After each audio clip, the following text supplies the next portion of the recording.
दोस्तों नमस्कार। दोस्तों मैं विमल शाही आप सभी लोगों का अपने चैनल में स्वागत करता हूं और उम्मीद करता हूं कि आप लोग सब लोग स्वस्थ होंगे एवं मस्त होंगे। सभी राष्ट्रवादियों और सनातनियों से ये निवेदन रहेगा कि आप लोग मेरे चैनल को सब्सक्राइब कर लीजिए और वीडियो को लाइक एवं शेयर भी कीजिए।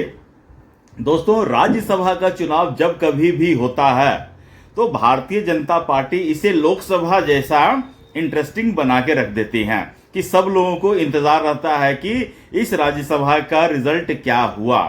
तो अभी जो है मध्य प्रदेश में कुछ ऐसा ही सिनारियो बन गया है। बीजेपी के पास नंबर्स न होते हुए भी कैंडिडेट खड़ा कर देते हैं और कांग्रेस वाले हो या अन्य पार्टी वाले जो हैं गलती करते हैं और उनकी गलती से जो है भारतीय जनता पार्टी के कैंडिडेट जीत जाते हैं। इसीलिए कभी भी भारतीय जनता पार्टी को मुझे लगता है कि कभी भी हार नहीं मानने वाली मूड में रहते हैं कि मुझे अंतिम वोट तक ये देखना है कि होता क्या है। तो पूरा एमपी का राज्यसभा का जो इक्वेशन है इसके बारे में हम लोग बात करेंगे। तो वीडियो बहुत इंटरेस्टिंग होने वाला है क्योंकि चुनाव भी इतना इंटरेस्टिंग है। तो वीडियो को अंत तक देखिएगा और लाइक एवं सब्सक्राइब भी होना चाहिए। दोस्तों इसमें आप लोग बहुत कंजूसी कर देते हैं जो होना नहीं चाहिए। सब्सक्राइब होते रहना चाहिए, लाइक होते रहना चाहिए, कमेंट होते रहना चाहिए। तो आइए इसके ऊपर पूरा चर्चा करते हैं। तो मध्य प्रदेश में दोस्तों 3 सीटों पर राज्यसभा चुनाव होने जा रहे हैं और 3 सीटों के लिए 4 कैंडिडेट खड़े हो गए हैं। 3 सीटों के लिए पहले जो थे भारतीय जनता पार्टी ने 2 कैंडिडेट और कांग्रेस ने 1 कैंडिडेट खड़ा किए थे। भारतीय जनता पार्टी ने तरुण चुग, रजनीश अग्रवाल और कांग्रेस ने मीनाक्षी नटराजन को खड़ा किया था। इन तीनों को खड़ा करने से सिर्फ 3 ही कैंडिडेट होते तो आराम से सब जीत जाते। लेकिन इक्वेशन भारतीय जनता पार्टी थोड़ा खतरों के खिलाड़ी लगते हैं, ठीक है ना, उन्हें एडवेंचर करने की आदत है। तो देखिए क्या होता है इक्वेशन दोस्तों, उसके बाद हम बताएंगे कि क्यों भारतीय जनता पार्टी ने ये रिस्क लिया है। इक्वेशन देखिए तो टोटल एमएलए मध्य प्रदेश में है 230, ठीक है ना, और बीजेपी के पास है 164, कांग्रेस के पास है 64, ठीक है। और एक राज्यसभा की सीट जीतने के लिए इनको चाहिए 58 वोट, ठीक है। तो बीजेपी अगर तीसरा कैंडिडेट खड़ा नहीं करते तो बीजेपी को 58 2 कैंडिडेट के लिए मिल जाता तो 116 वोट आ जाते, 116 वोट उसके खर्च हो जाते। तो जो तीसरे कैंडिडेट के लिए अगर तीसरे कैंडिडेट खड़े नहीं होते तो उनका जो 48 वोट है वो एज इट इज पड़ा रहता। और इसमें ऐसा तो नहीं है कि ज्यादा वोट से जीत जाना या हार जाना, ऐसा कोई मायने रखता नहीं है। 1 वोट से भी जीत ही होती है। तो बीजेपी ने सोचा कि मेरा 48 वोट जो है खराब हो सकता है या फिर ऐसे बेकार रहेंगे तो क्यों ना कुछ रिस्क लिया जाए, क्या पता कि कुछ खेला हो जाए।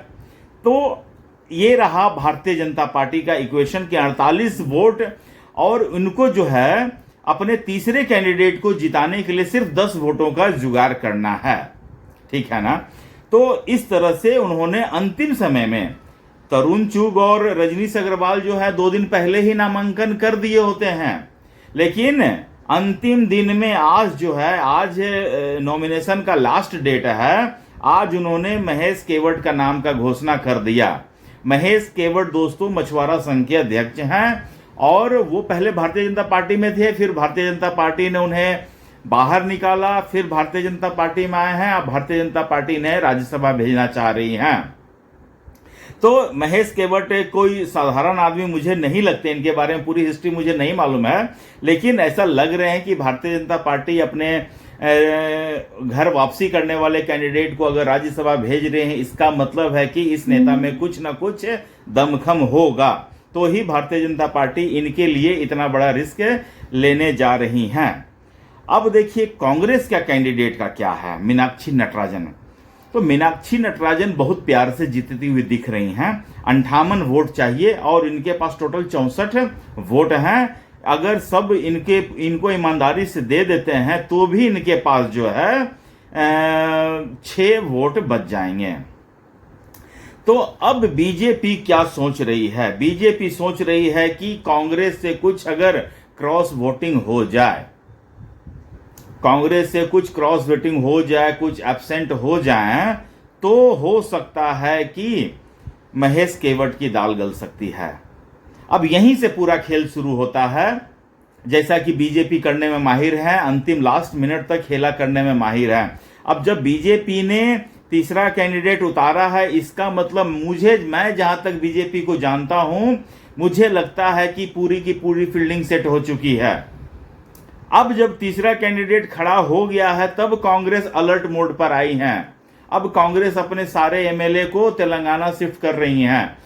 अब कांग्रेस तेलंगाना शिफ्ट करे, चाहे हिमाचल शिफ्ट करे, चाहे कर्नाटका शिफ्ट करे, कहीं भी शिफ्ट करे, जो होना था सो हो चुका है। अगर कोई एमएलए को टूटना है या क्रॉस वोटिंग करना है, वो ऑलरेडी डिसाइड हो चुका है। अब कांग्रेस अपने 64 विधायक में से किसको किसको पता करेगी कौन टूट चुका है और कौन नहीं टूटा है?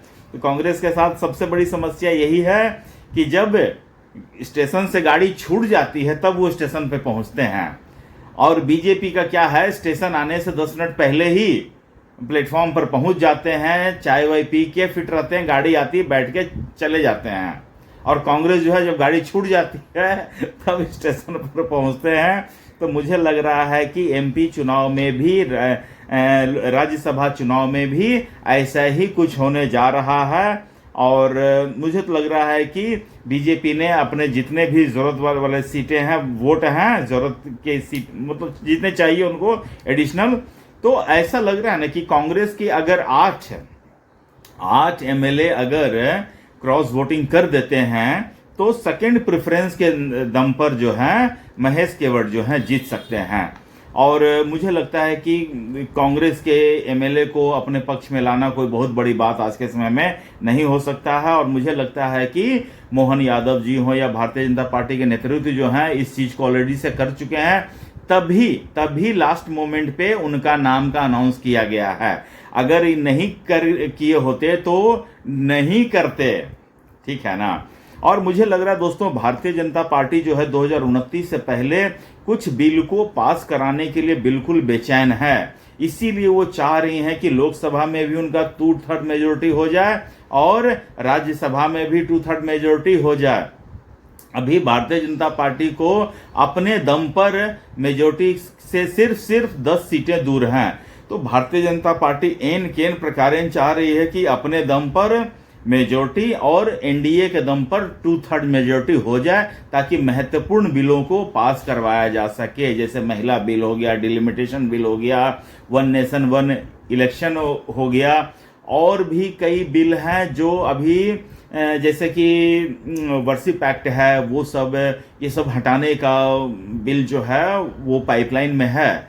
तो भारतीय जनता पार्टी सब पे काम कर रही है और चाह रही है कि 2029 से पहले कुछ ना कुछ करके दिखाया जाए देश को।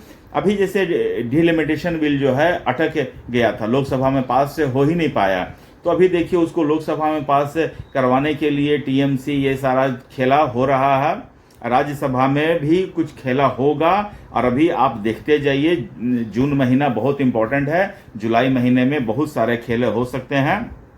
तो यही सब चीज़ों पे दोस्तों काम चल रहा है। अब देखिए ये सब तो एक दिन का रिजल्ट होता है, एक दिन में आ जाते हैं, देखते हैं क्या होता है, कांग्रेस के कितने एमएलए टूटते हैं, कितने क्रॉस वोटिंग करते हैं, ये सब आने वाले वक्त में पता चल जाएगा।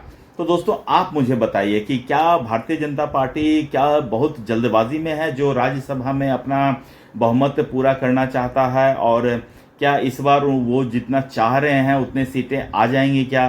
तो ये सब आप कमेंट करके बताइए, अपना राय विचार बताइए कि आपको क्या लगता है कि बीजेपी को बहुमत राज्यसभा में अपने दम पर मिल पाएगा या नहीं मिल पाएगा, या उसके लिए और इंतजार करना पड़ेगा। कमेंट करके बताइए और अपना ख्याल रखिए, स्वस्थ रहिए, मस्त रहिए। नमस्कार, बाय।